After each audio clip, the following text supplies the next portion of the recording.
Tutto inizia aprendo un vecchio baule, ne vengono fuori ricordi di famiglia, foto, soprattutto lettere. L'inchiostro sbiadito, la carta ingiallita dal tempo, raccontano la vita di casa della famiglia Negri.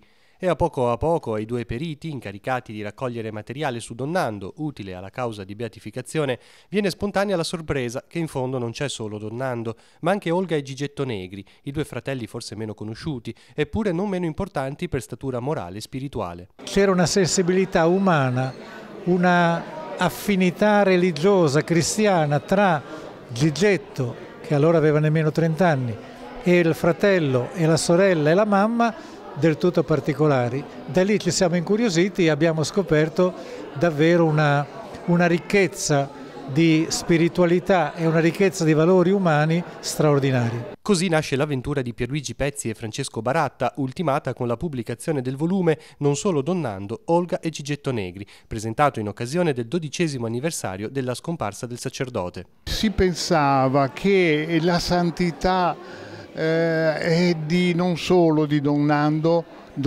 naturalmente in primis, ma anche di questi due fratelli che hanno vissuto per un servizio al villaggio del ragazzo, per tutto il bene appunto che è stato dato a molte generazioni al villaggio del ragazzo per il lavoro. Alla presentazione del libro c'erano anche molte persone che hanno conosciuto da vicino i fratelli Negri, come la signora Giovanna Mencarelli di Roma, che li conobbe nel 1950 quando i suoi nonni si trasferirono a Chiavari. Avevano questa gentilezza d'animo con tutte le persone.